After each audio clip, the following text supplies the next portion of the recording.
few months later, when their child inevitably doesn't feel like coming to class, they'll go, oh, it's just like my instructor said. Okay. They're more likely to show up. All right. So super important that you emphasize that.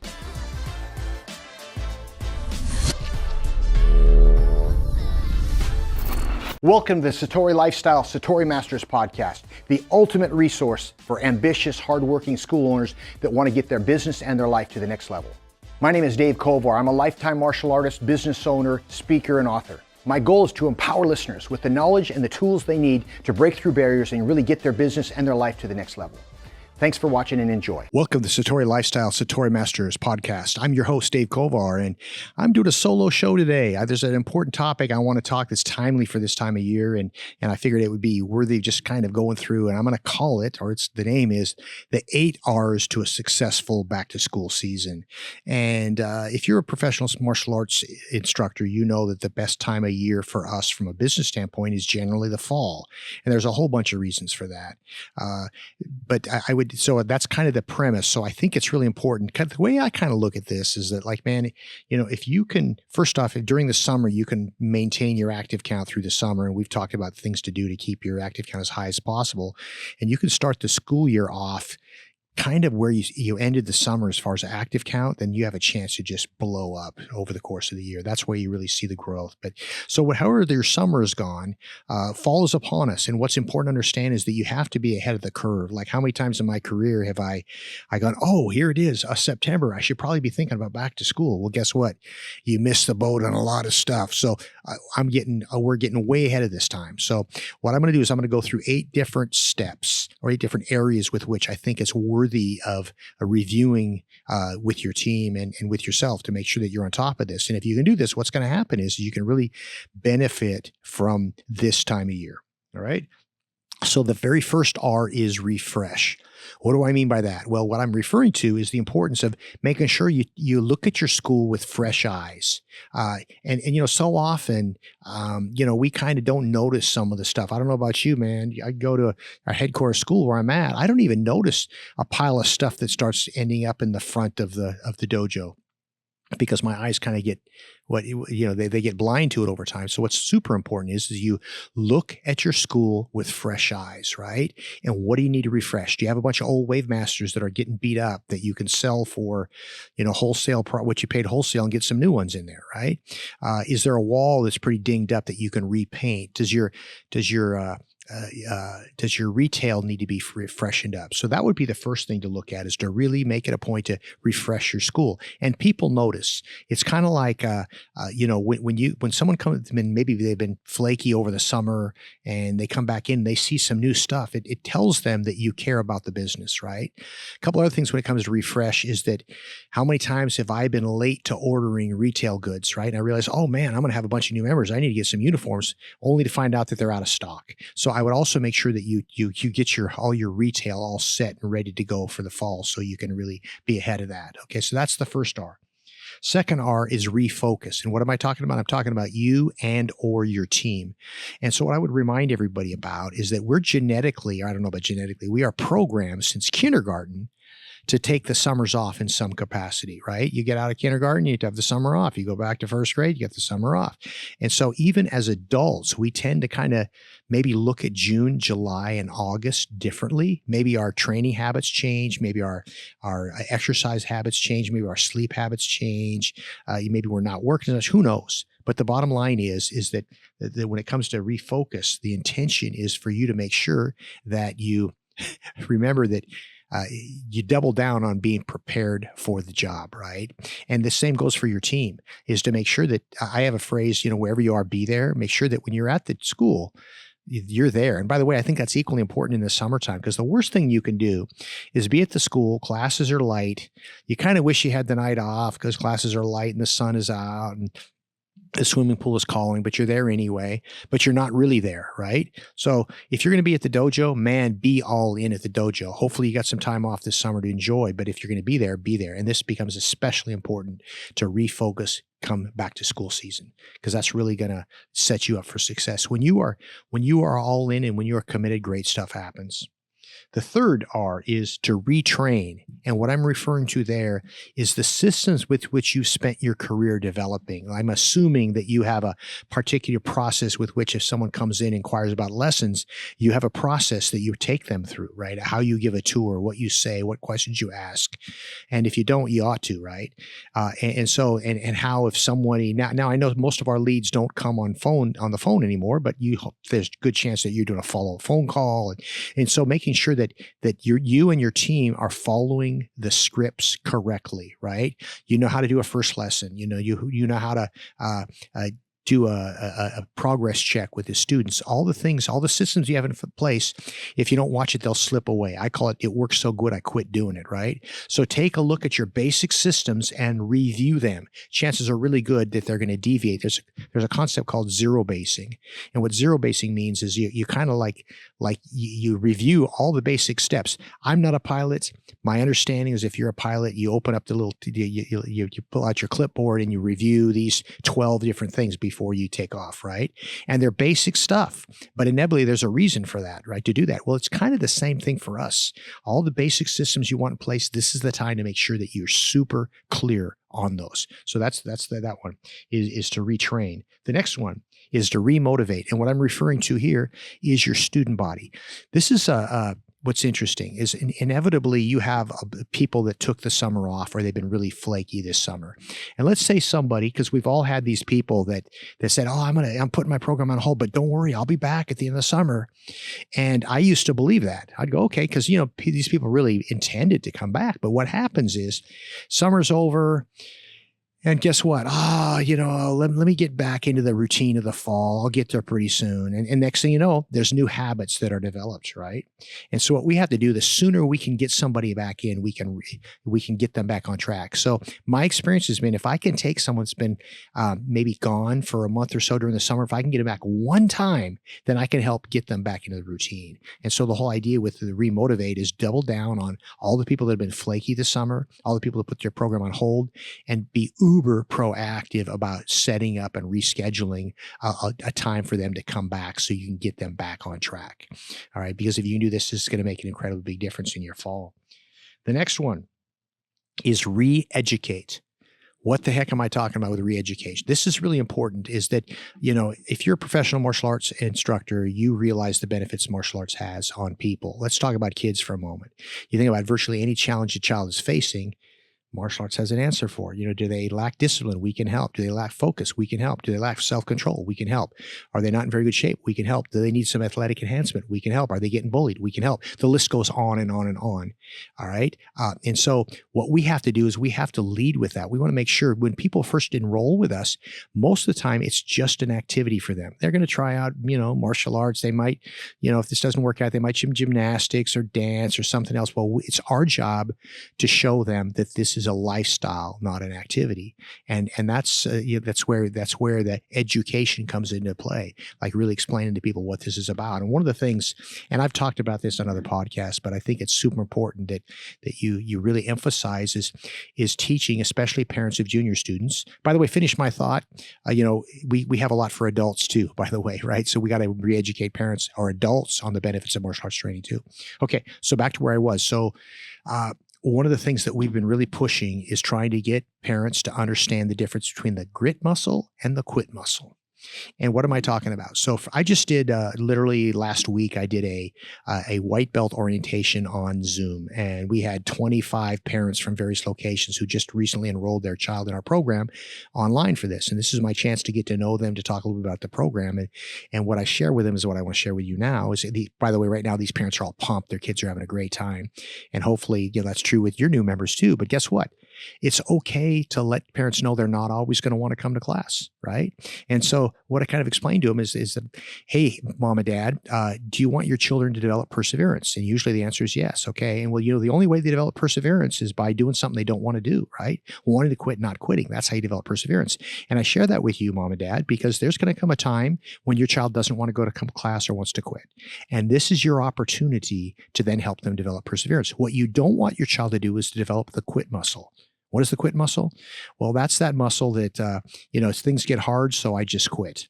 And what happens over time, that quit muscle gets stronger and stronger, which means that the quitting becomes easier and easier. And that's not going to serve them well as, responsible adults, right? So you owe it to your child while they're young to teach them about grit, or the perseverance muscle. The grit muscle is passion and perseverance combined. That's a good definition for grit.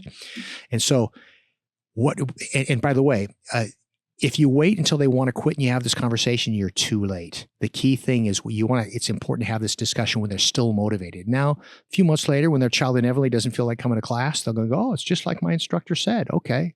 They're more likely to show up. All right. So super important that you emphasize that. If you can do that early on, then the odds of you keeping them longer as a student go dramatically up. Now, I also give the caveat to parents is that you've got to believe in the program. Like if you're not seeing it, then it's different, right? But as long as you see the benefit of our program, even if your child doesn't feel like going, guess what? They'll get through it, because training doesn't go like this. It's up and down. But over time they improve. Our job is to keep them going through the low spots. And most parents nod their head and completely agree with that. And that's the first step. That doesn't guarantee they're not going to train with us forever, but it sure does help the direction. I also am always really quick to say, your child's going to be my goal is for them to be with us until they go away to college, right? And by the way, that is my goal. And there is something dramatic, and I've said this 100 times, there's something magical and dramatic that happens to a child when they grow up at a martial arts school. And by the way, am I lying? No, man, it's the truth. If you've been in business for any length of time, you know the impact you can have on your kids. And so I think it's important that we future pace and we have our family see the potential if their child stays in it. So that's the idea of re-educate. You could do it any time of year, but this is especially the time of year. And I'll tell you another reason is because they are going to get bombarded with back to school events. And, I don't know about you, but we've seen a pretty high dropout level in September. And these are from people that went into, with best intentions, to balance out all their activities with school. And all of a sudden school gets overwhelming. They come to us and go, oh man, my child can't do all this. We're going to have to take a break. Right. And so what we want to do with this is we want to do a preemptive strike and re-educate to them about how martial arts will help them in school, right? And we offer a whole campaign when it comes back to school about best school year ever, different things that they can do with their child to make sure they're going to do well in school. But here's what's interesting. I have noticed that the biggest dropout level in the youth program in September is kids going into middle school or kids going into high school. And this is the reason. This is what I think. So in California, middle school starts in 7th grade. So up through 6th grade, I had the same teacher. My teacher knows exactly how much homework I have. All of a sudden I get to 7th grade and boom, I got 6 different teachers that are all assigning me homework, right? And initially it can become overwhelming. Well, we know that it's going to settle in. In a few weeks, the homework will even out. It's probably not going to be a lot worse than it was in grade school. But initially, that's really overwhelming. So I would double down and really reach out to the people in those age groups, do a preemptive strike with all the kids going into junior high. And, in a perfect world, you have a little night where they bring their parents down and they talk about the back to school season, or you could do it one-on-one. And then the same thing with high school as well. Okay. And by the way, this is all the assumption here. Your classes rock because as Stephen Covey says, you can't talk yourself out of a situation you behaved yourself into. And if your classes are only mediocre, there's not a lot you're going to do to be able to keep them training. All right. So that was re-educate. Next one, reactivate. There's 3 times a year where it's really important to do a reactivation campaign for former students and for old leads, okay? And that's the first of the year because everybody's got kind of their New Year's resolution mindset. The beginning of summer when parents are looking for something to do with their child. And then the back to school season, because as I mentioned earlier, we're kind of, even as adults, man, September's here. Let me get back to my routine, right? And so that's a great time to make it a point to reactivate. And by the way, hopefully chances are really good that you have a software program that sends out a reactivation email, which is great. And you might have your system sends out a text, which is great. But let me tell you, that's all fine. Keep doing that. But there's nothing better than a one-on-one conversation. I want to talk about AI for a minute. And I know what you're thinking. Oh, artificial intelligence. That's all anybody's ever talking about right now. And rightfully so, right? It's changing the world. And we use it in our business. We're learning more and more about how valuable it is. I want to talk about another AI. And this is the yin to artificial intelligence yang. And that is authentic interaction. And what the heck does that mean, man? That's going to be the balance. That's what, if you rely thoroughly on AI to do all your automations, all your emails, all your texts, okay, that's great. But I promise you, people get it. They sense the difference. So when there's a human, there's an authentic interaction that goes a long ways. So what could I do? All right, I got an old student, hasn't trained for a while. I can do, I can send him the automated text, of course, or I can do this. I can pull up my phone and I can go to camera and I can say, hey, Christian, it's been about a year since you trained, man. Yeah, I hope you're doing well. I miss you at the school. Would love to have you back. As a matter of fact, I got a uniform ready for you. Please let me know if you're interested. I'd love to see you. Boom. It took that long. Push send. Guess what? Right? They know that was real. They know that wasn't artificially developed, right? And that goes a long way. I recently got one of those from someone that took the time and to send me just saying, "Hey, Mr. Kovar, I just want to let you know." And it was a very thankful, appreciative, video. And man, that was really cool. It reminded me how easy it is and how I ought to be doing that more often. Okay, so this is the time of year to be reactivating. The next one is recruit. Wow, this is back to school is the best time of year to recruit.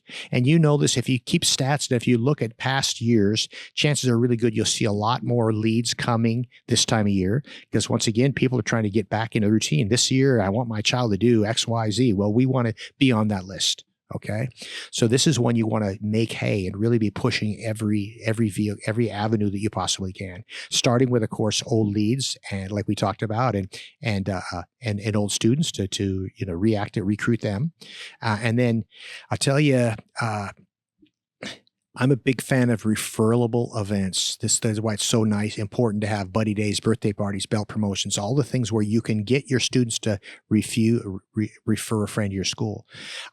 And once again, like having an announcement on your wall that says that the biggest compliment, greatest compliment you can give is to refer a friend. That's great to have on there, right? Or make an announcement. Hey, everybody, bring your friend to buddy day this Friday. That's great. However, when you walk up to someone one-on-one and say, hey, Christian, we have a buddy day this Friday. Do you have any friends that you could attend? Guess what happens? All of a sudden, the number of people that are actually going to be proactive and do something with that request is going to be dramatically improved. So, this is the time of year to be pushing recruitment. And there's one more, and then I'm going to give you an extra credit one. Okay. The last one is retain.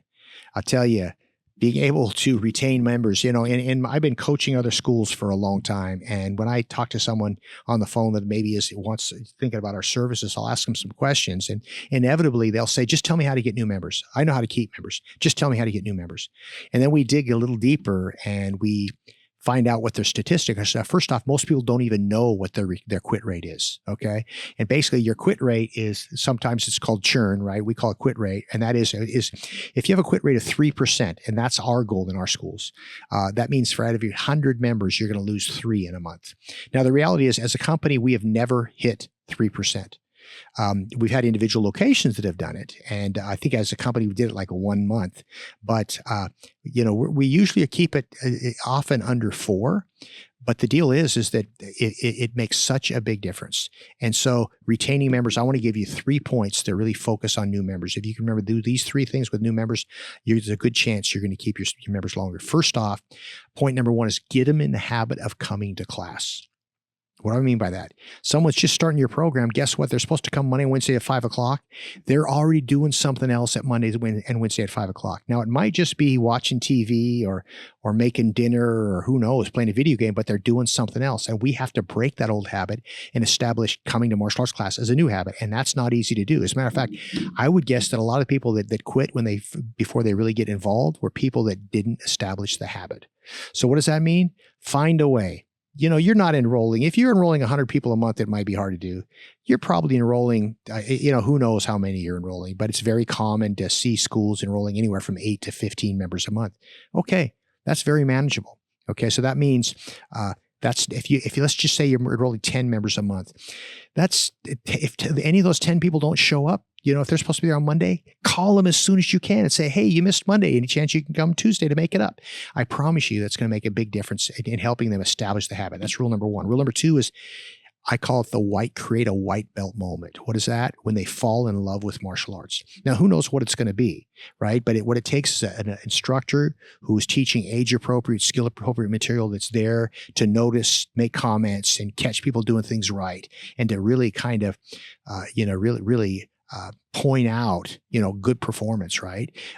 When we can get someone to walk off the mat and go, man, I love this stuff. I'm gonna be pretty good at it. You're helping them develop a love for martial arts. So number one is get them the habit of coming to class. Number two, help them develop a love for martial arts. Number three, get them thinking long-term. Constantly be talking about where they're going to be in the future. Same thing with parents, talk about their kids and where they're going to be in the future, right? Help them future pace that. You can't just do that one time and talk about black belt club, one time when they're an orange belt and think that's going to do it. That's got to be a conversation you have on a regular basis. It's kind of like bathing. Our motivation is like bathing, You don't just do it one time. It's got to be on a regular basis. So same thing here. Constantly be focused on the long term. There's one last R. I actually got this R from my good friend Tom Clifford when we were talking about this. He goes, there's one more.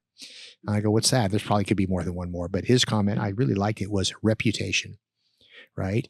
And it's so important in our industry to have the community is small. Wherever you are, I don't care if you're in New York City. The world is small, and people hear things, right? Good or bad, and to do the best you can to run your school in a way to where you have a bunch of raving fans that are happily talk about your program. This is why, I'm not a big fan of let's just say someone did a paid in full and they want their money back. And first off, in the state of California, my understanding is you can't pay for services not rendered, meaning if someone pays me for a year of lessons and 2 months into it, they say, Mr. Kovar, I don't want to do this anymore. I want my money back. And I say, well, sorry, you signed a 1-year agreement. You said, that's tough. Have a good day. If they push it to small claims court, is that I'm going to end up having to pay them back. But also what happens is all you need is a couple of people out there just being really angry about your program to really to give you some bad reviews to change your energy. And so I'm like I said, we have certain procedures if we go through this. We certainly will take occasional paid in fulls. I understand it. However, I also know that there's no better way to run a business that I've seen in my nearly 50 years of building up that accounts receivables. That's stuff you can count on, right? And if you do get a paid in full, hey man, I understand it's not your money yet. Put it in a another account, and then dip it out over time to yourself. Because I can't tell you how many people that I know that have gone down the rabbit hole of a bunch of paid in fulls and they spent the money, and then all of a sudden they got a bunch of students, but no monthly tuition, and that becomes a really lousy place to live. The other thing about that is if you're push too hard on upgrades and paid in fulls, what happens is you'll have more disgruntled people. That's just the nature of it. And with that, a lot of students less likely to refer their friends. And so do the best you can to earn a stellar reputation by being out in your community doing positive things. And so let's review these really fast again. I guess the 9 R's now are refresh, refocus, retrain, remotivate, reeducate, reactivate, recruit, retain, and reputation. As always, if you guys have any questions, reach out at kovarsystems.com. If you want to grow your school, we have great success in helping school owners of all different styles to grow their business. So wherever you might be, we can help. Follow me for more content, and thanks for tuning in. Take care. Bye-bye. Thank you for tuning in today to our podcast. I hope you found it valuable and inspirational. To stay connected, please subscribe to Apple Podcasts, Spotify, or wherever you go for your podcasts. If you enjoyed today's show, please give us a 5-star review. And we really sincerely would appreciate some feedback. Your feedback helps us to create high quality content that will help others in the future. If you'd like to follow me, you can go to Dave Kovar on Facebook or Haunchie Dave Kovar on Instagram. Thank you so much for watching, and I'll see you on next episode.